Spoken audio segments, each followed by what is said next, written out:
to show you how to do the HTMA hair sample test. So when you receive your envelope, there will be 4 items in this envelope. You'll have your hair sample weight, pre-filled out envelope, your hair sample envelope, and then your order form. So here on this order form, you'll see that the top section I have already filled out. Section below, please fill out with your information. And then the next section down, you will see a symptom checklist. So in this area, you'll check off the 5 most prevalent symptoms that you may be having. And then everything below that is for me to fill out. But what's really important is this section here on the corner. And this will tell the lab company a little bit more information about the hair sample that you're sending. So it'll ask which area you took the hair from, whether it came from your head, your pubic area, your axillary area. You can check that area off here.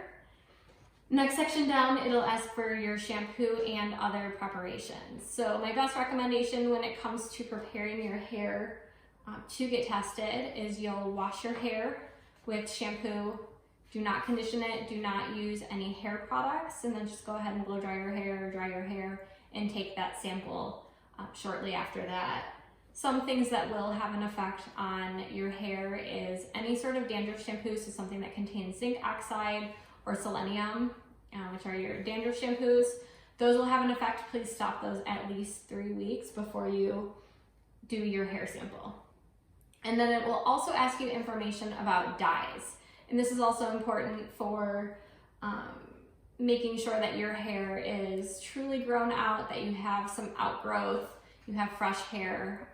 Anything that does, touch your hair could potentially have an effect on what your results look like. So if you just had your hair dyed, please wait, at least a good handful of washes to make sure that there's no sort of residue on your hair. Best way to do it is to just wait as long as you can and do it right before your next hair dye. But if you can't wait, again, just please make sure that there has been some time, at least a couple of weeks or a month or so from your last hair coloring. Next item here is your hair scale, and this is where you will be putting your specimen. When you receive this, you'll see here up in the top, there's a box. That box there shows you where to put the hair, how long the hair should be. All of your samples should fit within that box, which is about 1.5 inches long. Below, it'll just give you some instructions on how to put the sample together. And then on the back, you'll see just some tips as to where to take the hair from, a diagram.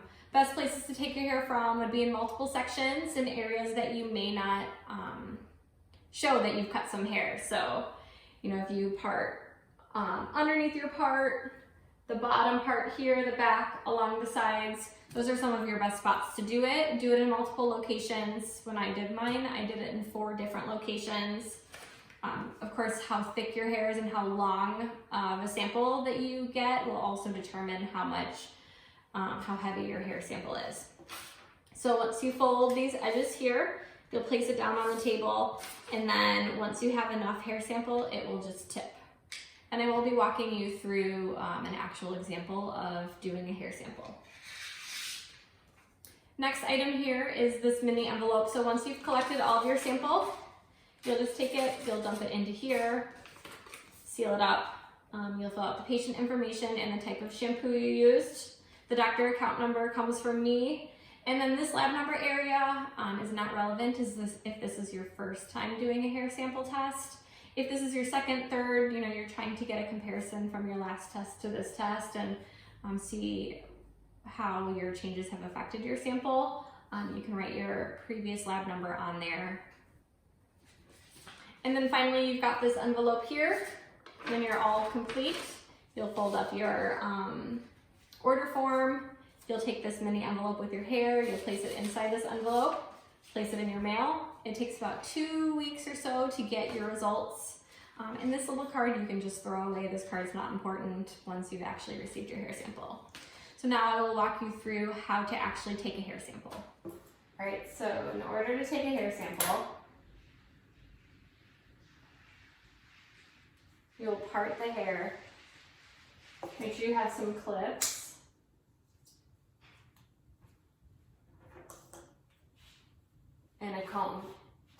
nice straight part.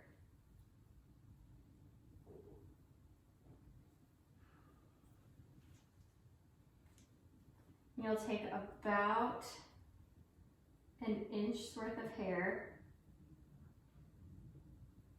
a very thin row, so you're not creating any bald spots.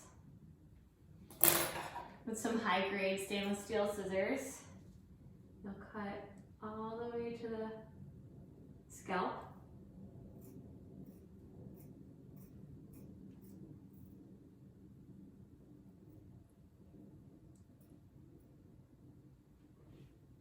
And you'll have this hair. You'll keep about an inch, the inch closest to the scalp, and the rest of it will just go in the garbage. So I'll take my card, I'll measure about how long it should be.